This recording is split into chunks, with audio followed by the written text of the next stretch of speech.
Achtung, dies ist ein Meinungsblock. Alle Talks sind reines Stammtischniveau, mit humoristischen Ansätzen, oft emotional, manchmal auch polemisch. Erwartet keinen analytischen Expertentalk, liebe Freunde. Ach ja, es wäre zu schön gewesen. Naja. Hallo, Moje, Jodedach, herzlich willkommen auf meinem kleinen, bescheidenen Kanal. Ich bin der Leo, schön, dass ihr eingeschaltet habt. Ja, meine lieben Freunde, es fühlt sich tatsächlich an wie eine Niederlage. Entgegen meines Spieltagstipps holen wir einen Punkt gegen Fortuna Düsseldorf im Derby. Aber naja, fühlt sich echt an wie eine Niederlage, nachdem man so schön gejubelt hat zwischendurch.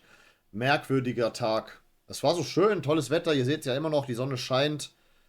Aber naja, das heißt, in dieser Saison letzten Endes holen wir uns keinen einzigen Derby-Sieg aus den 2 Derbys, die wir gespielt haben. Ne? Ihr versteht schon, was ich meine. Ja, was soll ich euch großartig sagen? Bringen wir es hinter uns. Also nochmal kurz an der Stelle. Ich wusste gar nicht, dass neuerdings der 1. FC Köln eine Volleyballabteilung hat und wir uns aus dieser Volleyballabteilung neuerdings uns auch aufgrund des Spielermangels, aufgrund der ganzen Verletzungen auch die ein oder anderen Volleyballspieler ausleihen. Herzlichen Glückwunsch, Herr Schmid. Geile Leistung. Naja, aber kommen wir gleich zu.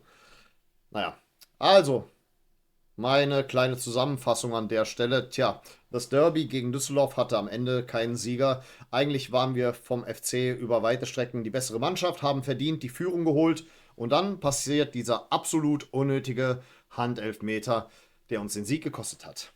Nach dem 0:3 in Magdeburg hat unser Trainer Gerhard Struber ein bisschen umgestellt. Thielmann musste wegen seiner 5. gelben Karte zuschauen.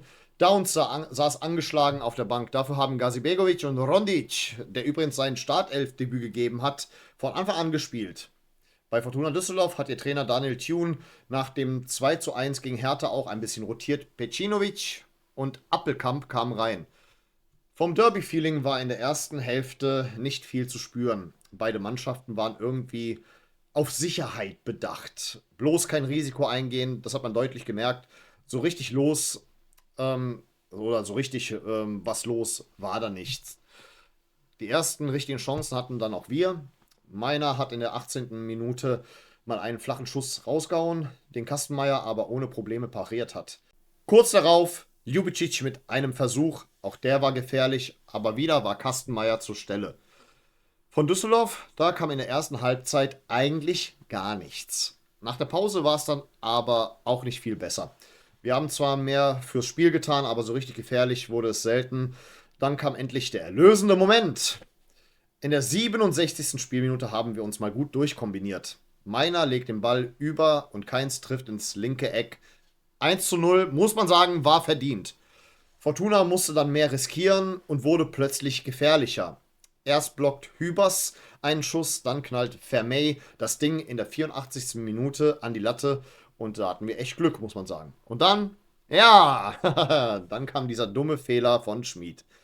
Eine Flanke von Düsseldorf und er springt mit dem Arm hoch, als ob er Volleyball spielen würde. Der Schiri zeigt sofort auf den Punkt. Naja, wahrscheinlich zu Recht. Gab sicherlich die ein oder anderen Situationen vorher aus meiner Wahrnehmung, wo man hätte sagen können, ja, hätte es auch mal für uns pfeifen können, aber naja, hier muss man sagen, war definitiv zu Recht. Das war ja, eindeutiger geht's gar nicht, ich verstehe das nicht. Was macht der Junge da? Ey, was macht der Junge da? Wir haben Derby, konzentrier dich mal.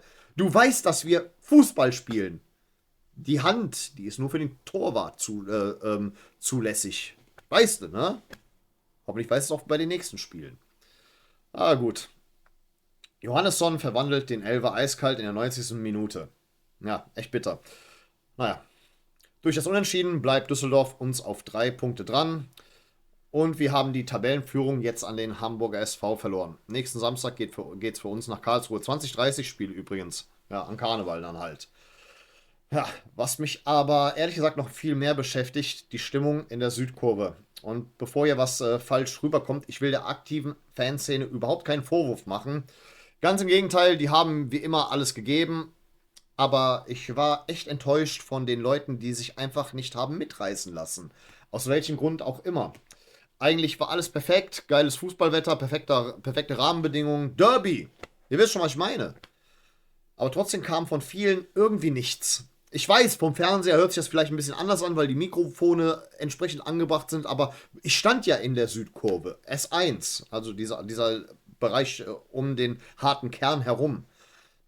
Und ich versuche wirklich einen Grund dafür zu finden, aber ich komme einfach nicht drauf. Es ist mir ein Rätsel, ehrlich gesagt. Besonders enttäuschend war das Ganze auch deswegen, weil Teile der Düsseldorfer aktiven Fanszene gar nicht da waren. Die wurden laut meinen Infos nach Hause geschickt von der Polizei. Was auch erklärt, warum einige Plätze bei denen leer geblieben sind. Und das schien sich sogar um ihren harten Kern zu handeln. Der war also nicht im Stadion. Und trotzdem, und das ist das Bittere, haben sie uns stimmungstechnisch nicht nur Paroli geboten, sondern uns sogar diesmal übertrumpft. Ähm, Das muss man sich mal vorstellen. Deren harter Kern fehlt und trotzdem machen sie mehr Alarm als wir. Also ich stand in S1 und habe natürlich immer wieder versucht mitzumachen, aber wenn die Leute um dich herum so verhalten sind, willst du auch nicht der Alleinunterhalter oder möchte gern Capo sein. Da passt man sich dann irgendwie an, auch wenn es eigentlich nicht der Anspruch sein sollte. Und klar, man fragt sich dann schon, was wäre gewesen, wenn wir ein Schützenfest gefeiert hätten? Wäre die Stimmung dann plötzlich da gewesen? Wisst ihr, ich mag diese We only sing when we're winning Mentalität einfach nicht. Ich dachte ehrlich gesagt, das wäre mittlerweile vorbei. Und naja, ein Kumpel von mir, Flo, Grüße gehen raus, der wirklich jedes Spiel mitnimmt seit Jahren und dann noch viel aktiver ist als ich, hat da auch so eine Beobachtung gemacht. Seit der Zeit unter Steffen Baumgart haben wir immer mehr Touristenfans im Stadion. Fans, die den echten Supportern halt irgendwie die Karten wegnehmen. Richtig schade, ehrlich. Und klar, die sind auch jetzt in der zweiten Liga noch da. Aber es wäre echt schön, wenn da langsam mal ein bisschen mehr Leidenschaft aufkommen würde. Auf der einen Seite fühlt sich dieses Unentschieden jedenfalls wie eine Niederlage an, ist es aber nicht. Immerhin stehen wir noch auf Platz 2. Aber mal ehrlich, wir tanzen auf der Rasierklinge.